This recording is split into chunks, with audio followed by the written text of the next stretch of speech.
All right, welcome to the final module, Respire 1, 2, and 3, putting it all together. Of course, there will be more to follow where I actually show you how to set up the equipment and show you what it looks like to put together a drill and do some drills. But for now, this is Respire 1, 2, and 3, managing the first few minutes.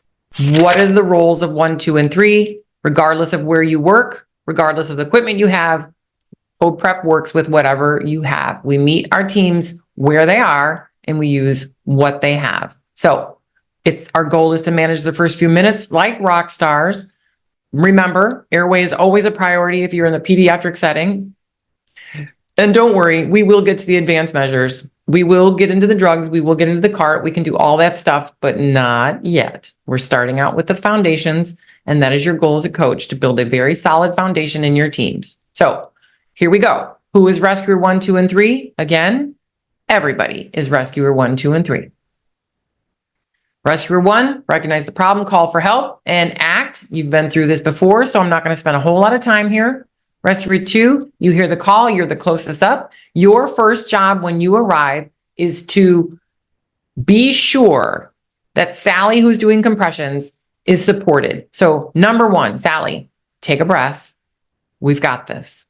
What can I do to support you? How can I make your compressions better? Lower the bread, lower the rail, get the pillow out, move things out of the way, whatever possible. Number 1 goal of rescuer 2 is to support rescuer number 1 as you are now the CPR coach. As soon as compressions have been supported and you can tell they're jam up, save the brains kind of compressions, now your job is to prep the room, get everything else out of the way you can. IV poles, chairs, grandma's knitting, the bedside table, you name it. Anything that's in the way needs to get out of the way because you know what's about to happen. The whole world's going to show up and we need a clear runway, namely for the crash cart that's going to be there in a second. So when it does arrive, the crash cart, we will determine in every space that you code prep, where is the best place for that crash cart in that room? It'll be different in every room. I recommend, and I will show you this in a later video, putting the crash cart right to the end of the bed, depending on your space. And if you have a crash cart that sits on a table that will pivot, you could then pivot the face of the defibrillator so it's facing the bed. So everybody that's up by the bed taking care of the patient can see the monitor, and you now have flow around the patient. If you do not have a defibrillator where the tabletop spins or the platform that it sits on spins, you can pick it up and turn it. So that is my recommendation, and I'll show you that further in a later video. Rescuer 3, you're the closest to the crash cart. You're up. You're going to grab it and run. Remember, pro tip, we're going to turn that defibrillator on all the way to defibrillate while you're running down the hallway, because that allows for the defibrillator to ramp up, do its systems checks, and be ready by the time you get to the room. So rescuer 2, you're waiting for rescuer 3 to arrive, and then it's on. This is where our recipe begins. So all the steps, we've got to get the backboard off. We've got to make sure the pads are connected. We're going to be on opposite sides of the bed so that we roll the patient. We can do that as a teamwork, collaborating, talking at the same time. Because remember, we want to do back pad and backboard simultaneously, and that takes many hands, which will make for light work. Compressor, what are you doing? Rescuer 1, you're not stopping compressions. So we're going to pads in place, and then we're going to turn it on. We're going to analyze. What happens when it's analyzing? We don't touch the patient. If a shock is advised, it's going to charge itself.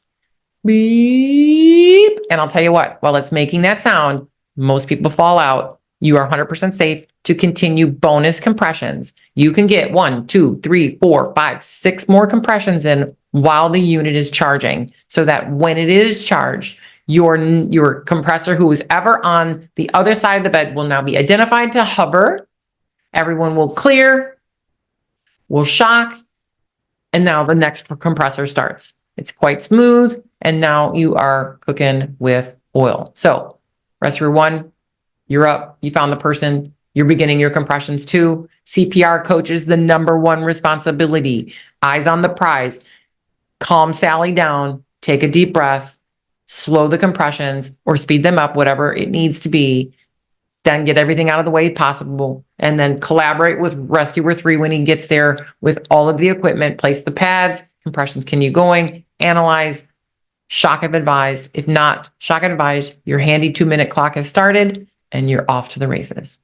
So remember, more help is on the way, and you know they're going to get there pretty quick. If you're lucky, they're going to get there pretty quick, but it doesn't matter because we've been code prepping here. So when this rest of your team shows up, frankly, you'll have done this so many times that you'll be ready to just hand them the keys to this bus because we've got this under control. And that's it. So stay tuned, because now we're going to move on to the good stuff, the hands-on part. You are going to have to show competency in setting up the emergency equipment in order to run the drills. Make sure that you know and are signed off on the job roles of each rescuer 1, 2, and 3, and that you are able to coach a team putting together rescuer 1, 2, and 3 in your setting. And we're going to watch you, and you're going to watch us do the drills. And I just thank you so very much for staying tuned this long and sticking with it. We're almost there.